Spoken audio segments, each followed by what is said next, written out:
Excuse me. All right, guys. Good morning, everyone. Thanks for taking the time out of your day to join me. It is the Morning Note. My name is Carlos Garcia, founder and CEO of Gar Capital. Thanks for taking the time again. Let's go ahead and rock and roll. It is June 7th on a Wednesday, 2023. Dow futures up 7 points, NASDAQ up 10, S&P up 3, Russell up 0.71%. We're going to keep an eye on the Russell today. Crude oil up nearly 1%. Gasoline up 0.02. Gold, maybe a little bit of a risk-on move. 1974 is down 0.37%. If you remember, we played gold last week, but nothing really to play now.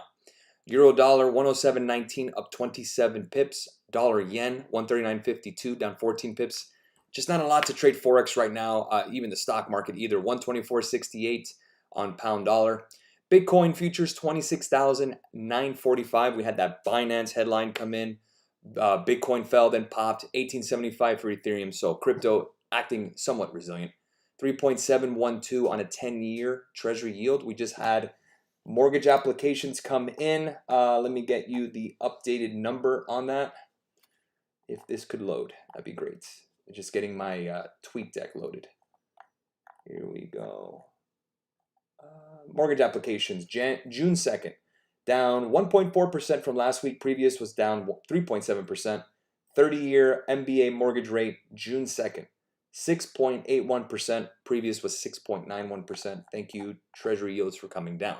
Dollar index is down this morning, 103.93. Maybe that gives a positive backdrop to equities and the volatility index, the VIX. Been talking about that for a little bit. 1406, down 0.072%.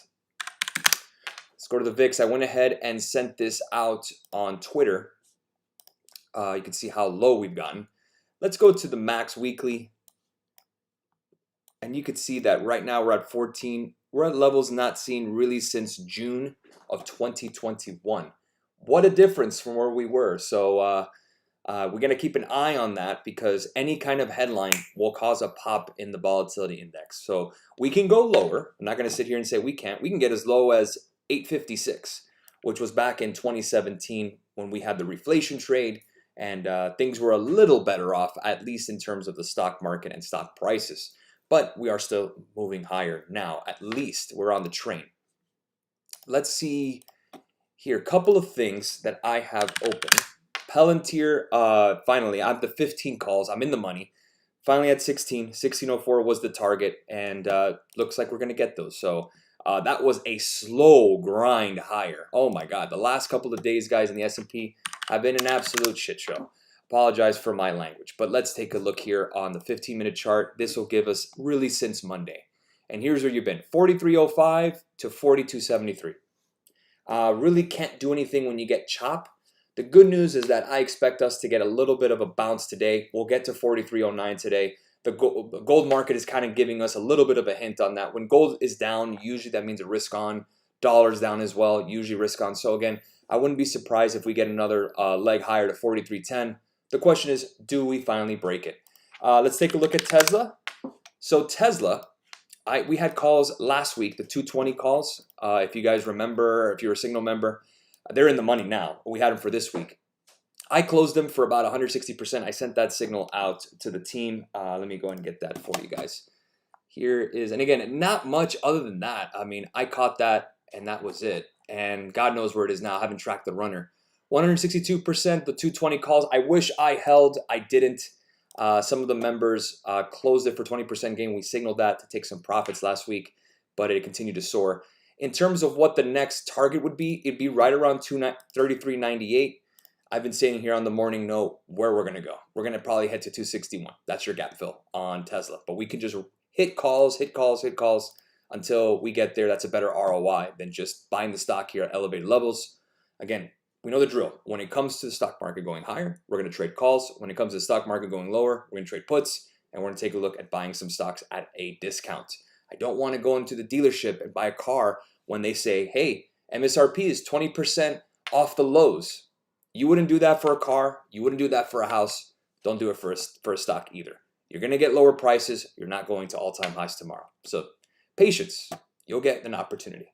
Morning, Carlos. Thoughts on MNDY? Do you think it can go higher? Let's take a look. MNDY. I don't know much about the company personally. Monday.com. So we're just going to do just chart work. And we are breaking out very similar to Palantir and high beta. So we are getting a move. In terms of gaps, there is none that I see.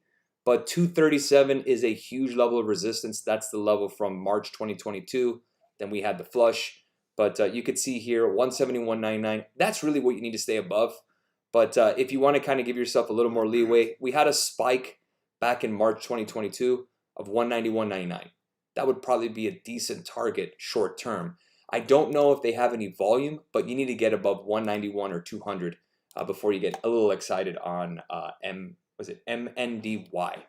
Boeing, here is what we call risk. Risk. I had Boeing calls. I even talked about it on social media. We had that pocket here. We were above the 200 weekly moving average.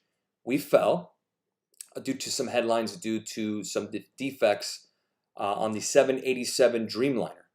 We sank very quickly. We bounced off the 20-week moving average, good sign at least. And on the daily, we bounced above the 20-day moving average, the 50-day moving average, and the 100-day moving average. You're just stuck in a channel, which really sucks. Makes you want to pull your hair out, but this is kind of the deal. We were up yesterday on the stock, at least on the stock. It was at 211, and then it tanked on that headline and bounced back. So again, you're really just stuck within the range. 220 is still my target. Just a shame that we got that headline, but we're gonna wait it out and see where we get from there. Meta had some headlines this morning on some really ugly stuff. I'll read you the headline, but the stock is down about a couple of cents. Let me see if I can find it. We got some headlines on Microsoft I just retweeted. Let's see if I can find it. It was regarding that Instagram has some kind of way to link people up that are pedophiles, really gross stuff. And that was the headline that came out. I did not retweet it just for the fact, to be completely honest, guys, anything about pedophilia, you could get blocked on social media, as you should. That's sick. So I try not to really, want to post any kind of words like that because, you never know. You could get locked up on your account, and I can't send you guys info. So it was some really ugly stuff in regards to Metaverse and Instagram. I don't know if it's just rumors. I think it was by the Wall Street Journal. But Metaverse is down. But again, you could see just based on the 15-minute chart. I'll bring it up on this week. Really, since we got in the trade last week on the breakout on Thursday, we got the pop above the 38.2 fib. You could see just sideways action. Pops, drops, pops, drops. Guess what might happen today? We may get a little pop to 278. Fine. It is only Wednesday, so we just have to wait it out. Pain in the ass, I know, but we got to wait it out. Thoughts on VTL? I don't have anything. Oh, VTI. I don't know much about. Oh, Vanguard. There you go. Vanguard is an asset manager. Financials. You can see it starting to move here, but your target is right around 216.25. I don't know if it has much options on them, but any name like a Blackstone, Vanguard, Fidelity, they're fine to own long term. When it comes to financials, I still think JP Morgan and Goldman Sachs are still clear of the field. Nothing against Vanguard. I've never really looked at them, but they're a great company to own long term, so I can't really hate against it. But maybe like a 215 level to break, 218 level to break. I think that was the level. What was it? 217. Sorry, 217 level to break, and then you can see continuation, if that. Do you think we get Amazon 130 this week? Now I want to get to my watch list. So here's the watches I have for this morning. I just had a meeting with Nick, one of our teachers as well. We do have a gap to fill here at 134.07 on Amazon. I do expect us to continue to ride higher. So Amazon, I'm keeping an eye on the 130 calls for next week. Let's make sure we break those recent highs in order to play that. So let's play an alert here at 127.48. If that hits, we can do the 130s for next week, or we can do the 128s or 129s for this week, but it'll be a little more risk. So I think it'd probably be best just to do the 130s for next week. We do have the Fed on Wednesday, so it kind of gives us a little leeway to mess around, maybe catch it ahead of time, maybe for a snack or something. But Amazon seems to be continuing on the move. If we break 127.48, there is a gap to fill here at 133.62. I wouldn't want to go to 133.62, but I'd go to 130, at least short term. Another one is Netflix. I wrote this down. Netflix was on the watch list this week. We just didn't play because we had risk already on the board. You can see now we're back to this trend line that I drew, back to that channel. What does that mean? 431.85 is your 50% retracement. That's my target for Netflix. If we break above, let's see if what would be our trigger. Let's do 415.99, 415.90. That's the most recent high that we've had. So I'm gonna place the alert there. If that breaks, I'll do the 430s for next week, depending on how much they cost. But that is something I'm watching. DraftKings was another one on the watch list. It did not break my alert. 26.41. Keep an eye on this one. If that does break, I want to keep an eye on this level here at 31.54. But I don't think we need to go that high. I have two alerts here. Let me see if I can find this one. 27.90 is the target. So we'll just say 28 calls if that's where we're going for. So if we go to the daily, we break above that level. We have the level here right around 27.88 to around 28.25. That'll be my target on DraftKings. And I think that's all I got. I got Netflix, DraftKings, and Amazon. So those are the three I'm looking for. If you want a repeat of it, we need 431 target on Netflix. We'll break the recent highs. We'll target that. DraftKings above 26.40. Again, we want to target 28, and Amazon, we want to target 130s if we can get above the recent highs around 127. So the expectation today, and I also have Disney put. So let me show you guys something. This is how hard it is to short this market. I mean, it's just hard. You can see that we're above now. Did we tag that 20-day moving average on Disney? We did. We're above it. We're above the yellow line. It is for next week. Right now we're down, but we're gonna have to consider this a hedge for any kind of Fed volatility for next week. Again, Disney is still on a downtrend. It's not like it's anything that's really, really bullish either. You can see just a downtrend really since their earnings. You do have a gap to fill here right around 99.95. If we start breaking above 95, 96, hey, we're not going to fight it. We're going to play that gap fill too. But until then, we're still in the downtrend. So nothing has really changed yet on Disney. Anything can change. The VIX is very, very low.